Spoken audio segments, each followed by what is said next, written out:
ketemu lagi di sini bareng sama Anggun ya. Dan kali ini aku bakal ngomongin tentang Transmart. Hayo, siapa yang doyan banget belanja di Transmart? Tapi ternyata nih, tahu nggak sih, dilansir dari berbagai macam media bahwa jaringan gerai Transmart ini ternyata udah nutup banyak gerainya. Bahkan sampai akhir tahun 2022 tercatat ini total udah ada 12 gerai yang udah tutup permanen loh. Nah, beberapa gerai Transmart yang ditutup permanen antara lain ini ada Transmart yang ada di Mangga 2 Square Jakarta Utara. Terus ada juga Transmart ITC Kuningan Jakarta Selatan, Transmart ITC Permata Hijau Jakarta Selatan, Transmart ITC Cempaka Mas Jakarta Pusat. Ada juga tuh Transmart Mall Ambassador Jakarta Selatan yang udah tutup juga, Transmart Tamini Square Jakarta Timur, Transmart Kepri Mall Batam, dan masih banyak lagi di daerah-daerah lain yang Transmartnya udah pada tutup. Wah, kira-kira ada apa nih ya sama Transmart guys? Padahal kalau dilihat-lihat gerai yang satu ini di bawah holding perusahaan besar punya Khairul Tanjung gak sih?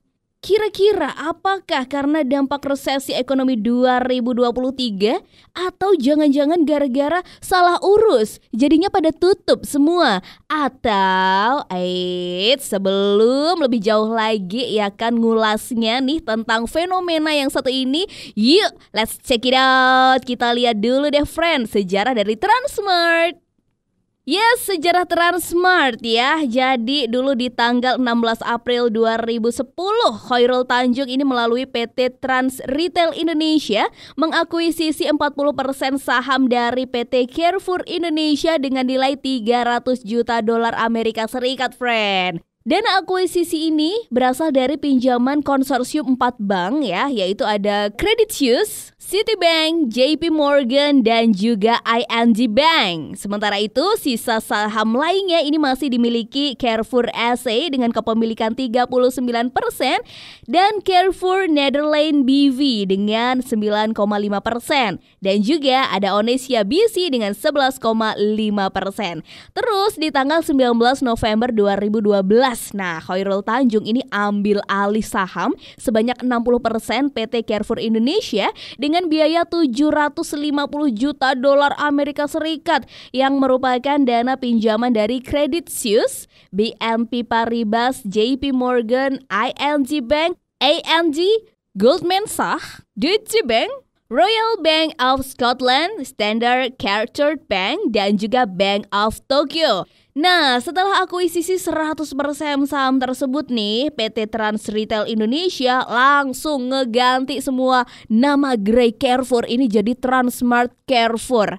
Otomatis Transmart ini punya 95 gerai yang tersebar di Indonesia. Tapi di akhir tahun 2022 nih, 12 gerainya udah tutup permanen pula ya kan. Aduh, terus gimana nih friend, Transmartnya tiba-tiba limbung kayak gini, kira-kira ada apa sih ya kan?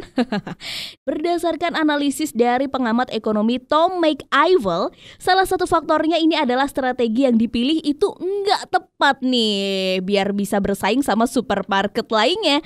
Kata Tom dikutip dari YouTube Tom McIvell hari Senin 20 Februari 2023. Jadi Tom ini bilang bahwa suara pengunjung itu adalah faktor krusial kalau mau bertransformasi. Karena kalau dengerin pendapat-pendapat dari customer gitu ya, transformasi bisnis pastinya bakal lebih relevan lagi dong. Tapi pas udah transformasi nih ternyata nggak sesuai sama preferensi konsumen. Jadinya penurunan sales penjualan bakalan terjadi. Waduh, kudu jadi pendengar yang baik nih harusnya Transmart ini ya kan? Dan di sisi lain, Asosiasi Pengusaha Retail Indonesia atau APRindo ini ngebantah penyebab tutupnya retail Transmart itu terjadi gara-gara bangkrut yang bikin perusahaan kesulitan untuk mempertahankan bisnisnya. Bahkan Ketua Umum APRindo, Roy N. Monday ini menilai bahwa Transmart beberapa saat lalu bisnis modelnya ataupun pengaturan tenan mixnya itu nggak berjalan cepat, nggak berjalan lancar juga. Sementara perilaku konsumen berjalan cepat guys. Dan strategi yang dilakuin sama Transmart ini sebenarnya enggak salah ya, cuman belum disesuaikan dengan perilaku konsumen pasca pandemi COVID-19. Jadi yang terjadi di Transmart itu bukan bangkrut atau kolaps ya guys, tapi mereka emang lagi melakukan re-engineering business plan, reload lagi bisnis mapnya, kemudian juga merelokasi tempat-tempat dan mengatur strategi baru, tentunya dengan pendekatan penjualan dengan cara-cara baru. Jadi beda nih konsepnya sama Giant friend. Kalau Giant itu jelas-jelas nutup outletnya karena mereka ya udah sih pengen nutup bisnisnya aja gitu secara permanen ya kan. Sementara kalau Transmart itu kepengen ngedesain ulang model bisnisnya sampai ketersediaan barang atau dalam istilah retailnya tuh disebut sama mixed tenant. Nah, selain itu, atmosfer toko ini rencananya juga bakal diubah, baik in look-nya atau juga outlook-nya. Terus pendapat masyarakatnya gimana ya? Soalnya kan penutupan gerai hypermarket yang satu ini bener-bener diomongin di media sosial Twitter, ya kan, trending banget. Dan salah satu pemicunya itu juga karena harga yang dibanderol ini tergolong mahal ya kan. Ada salah satu tweet dari akun Twitter @strategi_bisnis bilang bahwa dulu saat masih ada Carrefour lumayan rame karena harganya kompetitif. Tapi pas udah jadi Transmart, banyak yang jadi sepi kayak gini. Terus ada juga nih konsumen yang bilang kalau Transmart sekarang tuh mahal-mahal, pelanggannya price sensitive. Kalau nggak ada perubahan, banyak gerai Transmart yang juga bakal tutup, kata cuit tersebut. Sementara itu, ada juga akun Twitter @druschan. Ini mengungkapkan bahwa Transmart di Tangerang Kota juga udah megap-megap ya. Tinggal tunggu bangkrut katanya. Waduh, salah satu alasan sepi ini adalah karena buka menggunakan gedung sendiri dan diapit 2 mall gitu katanya. Nah, terus gimana nih menurut pihak Transmart sendiri?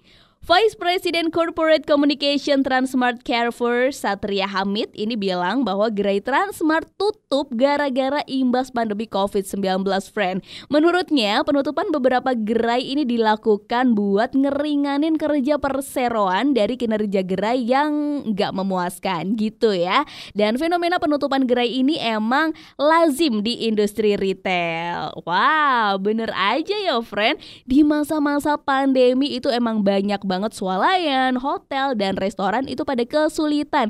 Dan perilaku masyarakatnya juga beralih nih ke belanja online. Itu deh yang bikin jadi tantangan untuk swalayan-swalayan untuk menarik kembali masyarakat buat berbelanja langsung di gerai-gerai. Terus gimana nih sama harta Khairul Tanjung? Menurut data dari Forbes, harta kekayaan Khairul Tanjung ini menyusut sekitar 44,7 triliun rupiah, friend. Sadis juga ya imbasnya.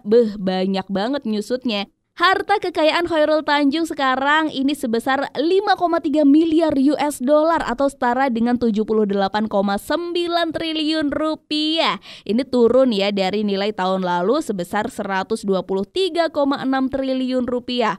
Wow, apakah ini imbas dari bubarnya gerai-gerai Transmart aja? Oh, tentu tidak ya.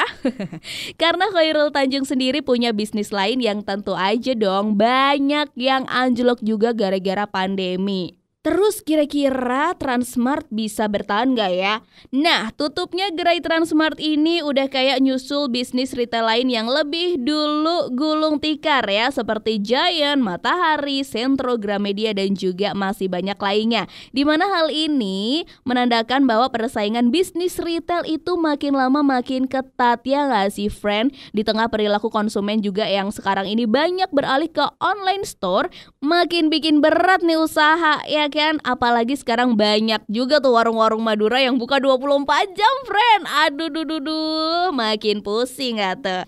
Alright, ternyata udah selesai pembahasan buat episode kali ini. Dan aku Anggun, stay terus di channel ini dan dapetin informasi seputar bisnis hanya di